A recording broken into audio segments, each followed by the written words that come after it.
When we think of Hogwarts, we think of belonging. Four houses, four identities. Four banners fluttering proudly above long tables.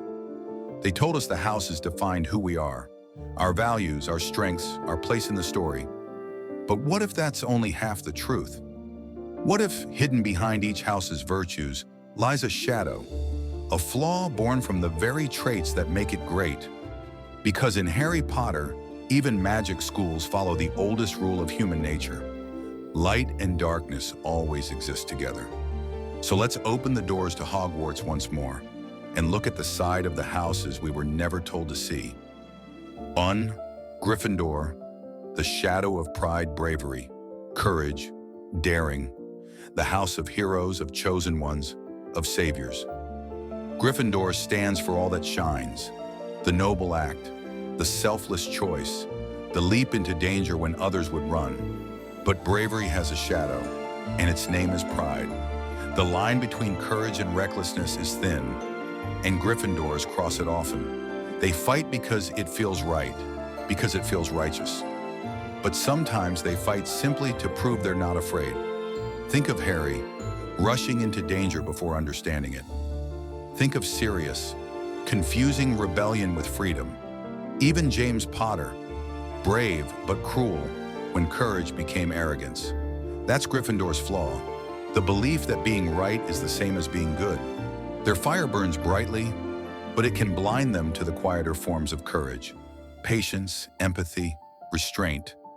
And yet, maybe that's why we love them, because their darkness isn't evil, it's human. The need to be the hero, even when no hero is needed. Gryffindor teaches us that courage means nothing if it's not guided by humility. 2. Slytherin, the shadow of ambition, cunning, resourceful, determined, the house of leaders, survivors, visionaries. Slytherins are driven by purpose, the desire to rise, to create, to outthink and outlast. And yet, from the very beginning, the name Slytherin has been whispered with suspicion. Evil, dark, untrustworthy. But Slytherin's darkness doesn't come from evil. It comes from fear. The fear of being powerless. The fear of losing control. The fear that ambition might mean nothing if the world never recognizes it. That's why they crave greatness. Not just to have it, but to protect themselves from irrelevance.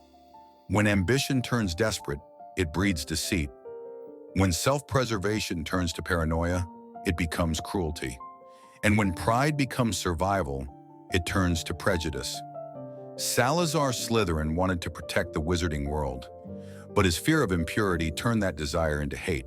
Not all Slytherins become villains, but all must wrestle with the same question. How far are you willing to go for the life you think you deserve? Because their greatest strength, ambition, is also their greatest curse. Slytherin reminds us that power isn't evil, but the fear of losing it, that's where darkness begins. 3. Ravenclaw, the shadow of arrogance, wit, learning, wisdom, the house of thinkers and dreamers, of those who value truth above all else. To be a Ravenclaw is to live in pursuit of ideas, of answers, of beauty found in knowledge. But wisdom, too, has its shadow, and that shadow is arrogance, the belief that intelligence equals worth. That emotion is weakness, that those who feel too deeply understand too little.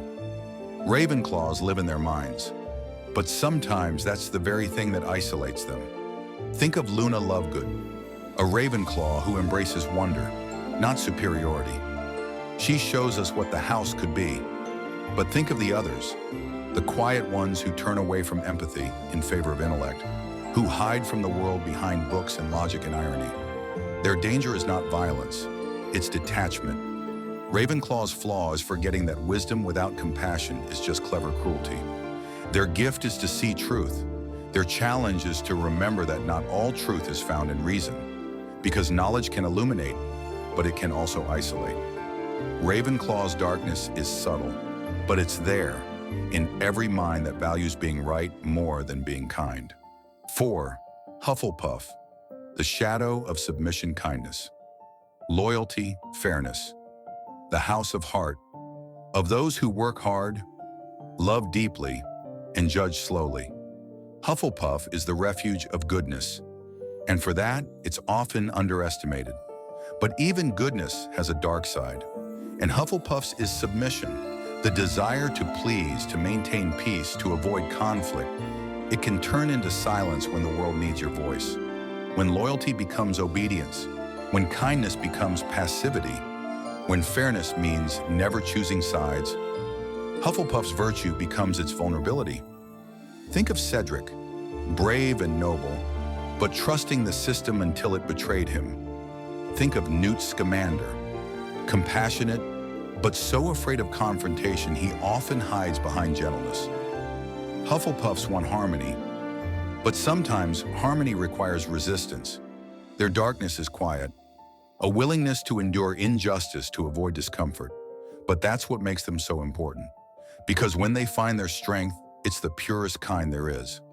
Hufflepuff teaches that goodness is not weakness, but it must be chosen actively, not passively. Their light shines softly, but when darkness rises, it's often the Hufflepuffs who stand last and fall hardest. So, which house is the best? It's the question fans debate endlessly.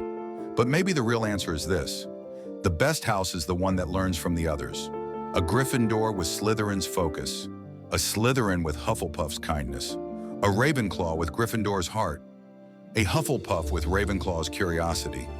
That's what Dumbledore meant when he said, "We are only as strong as we are united, as weak as we are divided." The houses were never meant to compete. They were meant to complete each other, because magic-wise, real magic, is born not from separation, but from synthesis. We are all houses at once. We are courage and fear. We are kindness and pride. We are wisdom and doubt. We are light in the shadow it creates.